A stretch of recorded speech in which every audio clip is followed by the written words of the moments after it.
슬기로운 전원생활 떼끼리. 일주일 만에 다시 고향을 찾았습니다. 오늘은 농협에 볼 일도 있고 호두 농장과 마늘을 둘러보았습니다. 자꾸 허리가 휘어져 걷는 것도 불편한 어머니는 심심하시다며 버스를 타고 시내에서 일주일에 서너 번 고향집에 오셔서 일하다 내려가십니다. 덕분에 아직 크게 바쁜 일은 없습니다. 허리 펴는 수술을 하자고 하면 한사코 뿌리치셔서 답답합니다. 오늘도 어머니를 모시고 고향집으로 갔습니다. 어머니께서 집안에 여기저기 심어놓은 산나물을 캐시는 동안 제초제를 반통 조금 넘게 약통에 타서 마당에 살짝 뿌렸습니다. 잡초들은 참으로 위대합니다. 잠시만 방심하면 금세 인간의 영역을 허물고 들어옵니다. 이제 기온이 올라갈수록 농사는 풀들과의 치열한 전쟁이 됩니다. 고심하다가 집 옆 빈터에 키우던 약한 호두 묘목 6그루를 뽑았습니다. 한 해 더 키워 내년에 옮겨 심을까 했는데 호두 농장 둘러보는 김에 몇 그루라도 더 심기로 했습니다. 말통 2개에 물을 채워 씻고 어머니를 모시고 축사 쪽에 위치한 호두 농장 4구역으로 갔습니다. 어머니께서 약이 되는 반찬으로 드시겠다며 민들레를 캐시는 사이 논두렁이며 도구, 그러니까 배수로 등 잡초들이 잘 자라는 곳을 찾아 남은 제초제를 살포했습니다. 논두렁이 깎여 흘러내린 흙들이 도구를 막아 웅덩이처럼 여기저기 물이 고여 있습니다. 물이 고여 있으면 호두나무의 생육에 좋지 않습니다. 날 잡아서 도구를 치고 물을 빼야겠습니다. 호두 농장 제1구역으로 올라가서 생육 상태를 살펴보았습니다. 호두나무도 봄맞이가 한창입니다. 싹이 트고 잎이 나기 시작합니다. 올해는 숫꽃이 많이 왔습니다. 황사가 심각하다는 예보가 있었는데 다행히 날씨는 그리 나쁘지 않았습니다. 참꽃이라고 부르는 진달래도 여기저기 활짝 꽃망울을 터뜨렸고 삼복숭아 꽃이며 자두꽃도 스스로의 계획에 따라 피고 지며 산속에는 봄의 축제가 흥이 올랐습니다.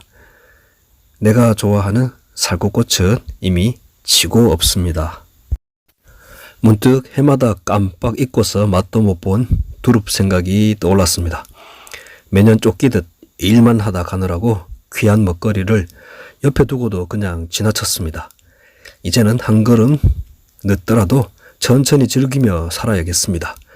근데 아직은 두릅이 제철이 아닌가 봅니다. 호두농장 1구역은 이상하리 많지 양지 바르고 바람도 피해가는 곳이라 늘 계절이 조숙하는 곳인데도 두릅은 이제 막 움트고 나온 것 같습니다. 그래도 설익은 봄을 욕심내어 좀 꺾었습니다.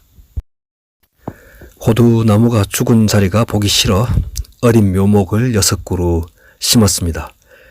솔바람 소리 좋고 새소리 흥겹고 꽃잔치에 하늘빛도 멋스러워 물 한 모금 목축이고 휴대폰을 열어보니 산속 풍경과는 판이하게 다른 세상이 튀어나옵니다.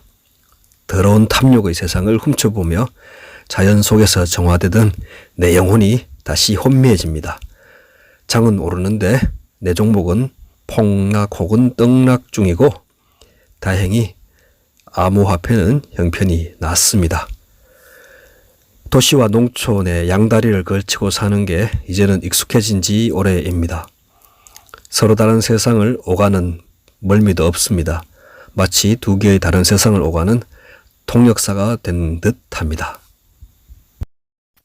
지난해 탄저병 치료를 했던 호두나무 2그루를 살펴봤습니다.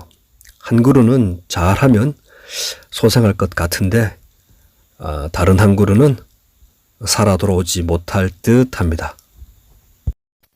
잠시 호두농장의 정취를 감상해 볼까요? 네, 떼끼리는 지금 호두나무를 살피러 대끼리 호두농장 제1구역에 와 있습니다. 모처럼 온 김에 마당 한켠에 키우던 호두나무 묘목을 아직 어리지만 몇 뿌리 캐와서 심고 있는 중입니다. 네, 약 10년여의 기간 동안 고생도 많았지만 이제 나무들이 제법 많이 자랐습니다. 물론 병들고 죽어나가는 나무들도 많긴 하지만 이렇게 잘 성장해주는 나무들도 많습니다. 네, 지금 쑥꽃들이 제법 많이 보입니다. 요놈들이 꽃가루가 날리는 쑥꽃입니다.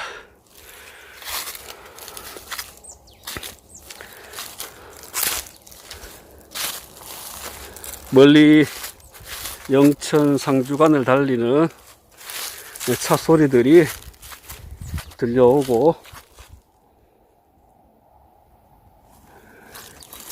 산새들이 지저귀는 소리도 고즈넉합니다. 자두꽃은 이미 지고 있고 이제 돌복숭아 꽃이 한창 피어나고 있습니다.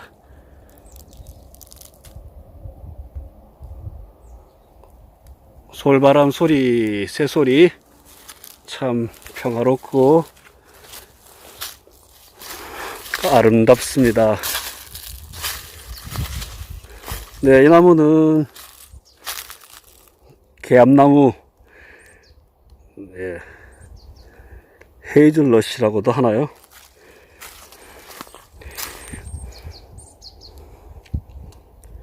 외국에서 수입된 개량종입니다. 여기도 쑥꽃들이 많이 온 걸 보니 이제부터 본격적으로 열매가 맺을 모양입니다.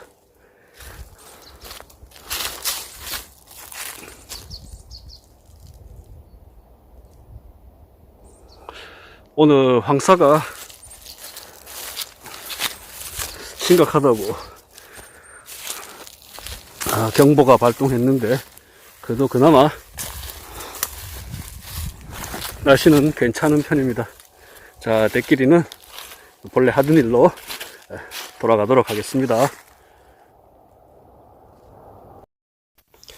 산을 내려와 호두농장 4구역으로 되돌아왔는데 어머니는 보이지 않습니다. 축사 옆 산으로 올라가니 앵두꽃과 자두꽃이 축제 분위기입니다. 두릅을 찾아보니 여기는 아예 언제 잎이 날지 기약도 없습니다. 그래서 꽝 대신 닭이라고 지천으로 널려 있는데도 손도 안 댄 야생정구지 즉 부추를 조금만 뜯어서 고향집으로 돌아왔습니다. 어머니는 글쎄 쪽파며 시금치를 한가득 장만해 놓으셨습니다. 이것저것 한아름 자연히 낳고 어머니께서 키우신 선물 보따리를 안고 고향집을 떠나옵니다. 마침 이장님이 2021년 공익직불제 안내책자와 서류를 전해주십니다. 우리 동네는 4월 8일 경로당에서 일괄 접수하기로 했답니다. 농업경영체 등록을 하고 농지원부를 획득한 대한민국 공식 인증 농업경영인에게 지난해는 적지 않은 직불금이 지급되었습니다. 어머니를 모시고 점심 먹으러 가는 길에 농협을 들렀습니다. 마늘 경작 신고서를 제출했습니다. 이미 지난해 농협에서 조사를 했는데 새로 발족한 한국마늘연합회라는 단체에서 이중으로 조사를 하는 게 이해는 안 되지만 농민을 위해서 일한다니 협조는 해봅니다. 의무 거출금이라는 돈도 납부했습니다. 지난주에는 전화로 농협 담당자에게 마늘 동해 신고를 완료했습니다. 동해로 얼어 죽은 마늘도 많지만 살아남은 마늘도 후유증이 있다고 합니다. 무름병이니 입마름병이니 하면서 벌써 마늘에 농약을 앞다투어 치고 있습니다. 다들 하는 일을 혼자 안 하려니까 인생을 잘못 사는 거 아닌가? 이런 생각도 들고 이러다 내 마늘에게 큰일이라도 날까 슬며시 걱정도 됩니다. 나도 농약을 칠까 말까 고민이 됩니다. 오늘 저녁상은 녹색의 향연이었습니다. 모처럼만의 건강식단이었는데 민들레잎은 인생의 쓴맛을 제대로 체험하게 해주었습니다. 어머니는 어떻게 드셨는지 모르겠네요. 초장에 찍어 먹은 두릅이나 산나물까지는 그 특유의 맛이 나름 계절의 별미였는데 민들레잎 아우 써.